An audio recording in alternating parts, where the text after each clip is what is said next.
AJ Dybantsa is a special prospect, and now we know where he's going to college. This is Floor and Ceiling. Let's break him down.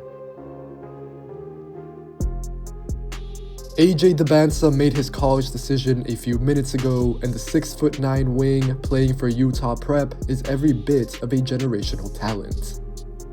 I expect Dybantsa to be one of the best wings in the world for years. Those are high expectations, but that's how much I believe in AJ. I've scouted Dybantsa for years, including in person, and he has everything needed: the two-way length and athleticism, the slashing, the motor, the three-level scoring, and the playmaking to be a superstar. I look at his game, and I see elements of Paul George, Gilgeous-Alexander, or Giannis Antetokounmpo. Again, massive hype there, and it's not like AJ is any one of these players, but the way that he dominates, keeps improving, and continues fleshing out his skill set is amazing. Right now, I'd say that what distinguishes Dybantsa is his ability to get downhill, particularly leveraging his long arms and rangy strides. The Utah Prep wing is explosive and physical. He's an above-the-rim finisher who turns the corner on defenders with ease most of the time, and then can rise for a big dunk.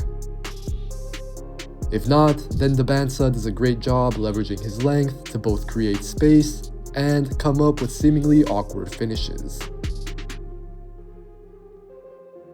Now, even though AJ is a great athlete, I have to emphasize that what he does is not purely running and jumping. Dybantsa has a crafty handle that he uses to chain moves together or lull defenders to sleep. The 5-star prospect has really grown into a primary ball handler in the half court. At times, Dybantsa even plays like a point guard, even if that's only because he's so dominant against his current competition. Even then though, AJ really has gotten better at using a ball screen, for example, or at stringing out a big and then attacking that switch. It's in these predicaments where Dybantsa increasingly reminds me of Shea, whom he admittedly studies with how he can change his speed, direction, and cadence. He's only developed in this department, and I expect him to keep getting better. Everything here, particularly the length and the vertical explosion, will translate to the open court in the NBA. Dybantsa's transition opportunities might be a bit more limited in college, but I could easily make a 10-minute mixtape of his transition highlights in high school. At this level, very few players can touch Dybantsa athletically. He's guaranteed a highlight dunk in just about every game, regardless of whether he's the one pushing the ball or filling a lane. In the future, pairing him with a big or a guard who can toss outlet passes in transition would be really appealing. That said, I want to again focus on the finesse that AJ also plays with. The main thing that I love is how he consciously uses his length. Dybantsa contorts himself around defenders like Giannis with floatovers, euros, or sidesteps while hoisting the ball over his head and getting to the rim. He's physical, attacking downhill, but also patient once he's in the paint. It would be easy for AJ to be full throttle all the time, but he can slow down, pump fake, and change directions. In terms of improvements, Dybantsa's outlook is largely positive, but there are two main things which I'll be tracking. The first one is his left-handed finishing. AJ prefers to get to his right hand even when going left. He can drive either way, like I mentioned earlier, but his finishing with his offhand can use more polish and comfort still. The second item, and this might be more nitpicky, is that maybe Dybantsa can be predictable wanting to get to 2 feet sometimes. At the same time though, I also think that's a byproduct of him just having to deal with a bunch of attention in high school. AJ will have 3 or 4 defenders on him at once, and even then, I feel like he makes the correct read plenty of the time. The 17-year-old will keep being a high-usage player in the future, but the context, spacing, and defenses are way different outside of high school now that he'll go to college in a year, and then the NBA.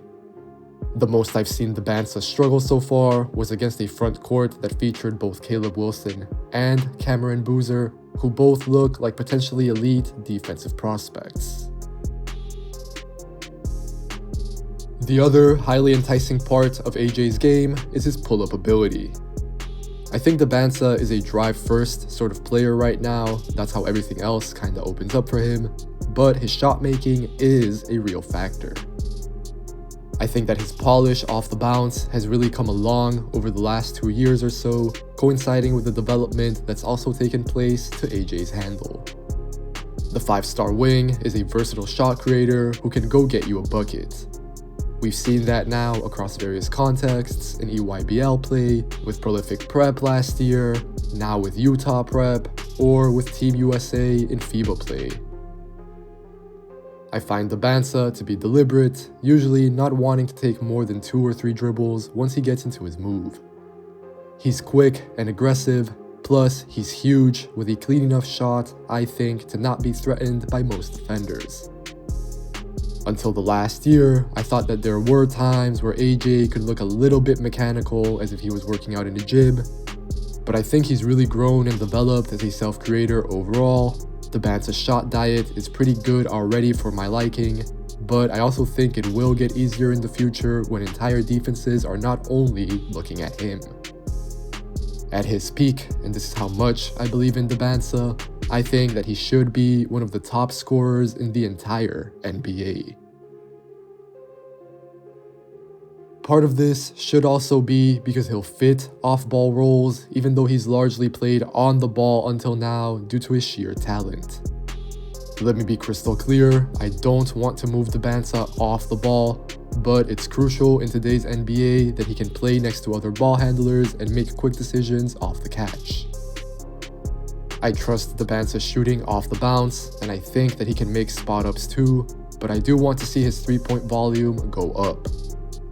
By my count, AJ made around 43% of his threes in his last EYBL season, but on just about 3 attempts per game. Since I think the shot will go in, from there, Dybantsa will obviously be able to catch and drive, using everything mentioned at the top of the video in terms of length, handle, craft, and production. Dybantsa's athleticism should also be able to be leveraged as a cutter or rebounder. We haven't seen enough of the former, and I'm not sure that we will until he's with other ball-dominant players in the NBA, but there's definitely potential there. We see this in the open court in general, but also with how Dybantsa crashes the boards. He was a strong rebounder in EYBL play, and I think he'll continue to be one going forward. Dybantsa's passing is where he's grown the most, and it's the most slept on part of his game. AJ has developed into a genuine playmaker with the ball in his hands, although it remains to be seen how that skill set keeps translating up levels. What encourages me the most is how Dybantsa has become much more intentional as a facilitator. He's now truly reading the attention that he generates and using that in return to make his teammates better. Dybantsa is very much capable of reading the strong side, which often he has to do given how much attention he generates. More and more, he's unselfish and actually looking to pass, whereas I felt that AJ could be a bit single-minded as a scorer earlier in his career. He was never selfish, but scoring could definitely be the focus, leading to some missed reads.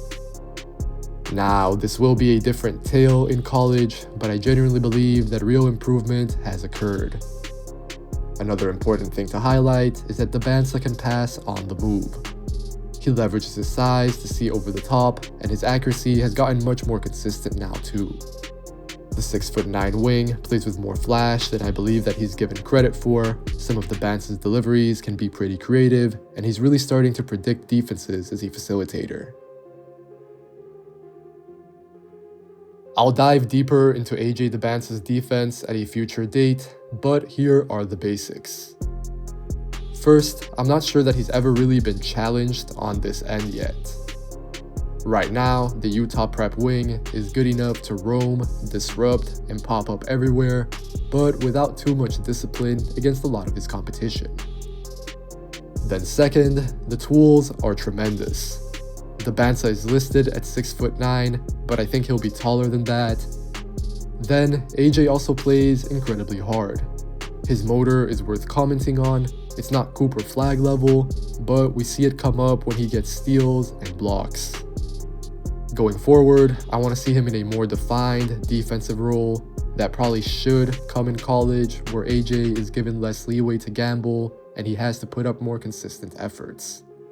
Make no mistake though, all in all, I am incredibly high on AJ Dybantsa, and he is number 1 on my big board for the 2026 NBA draft right now.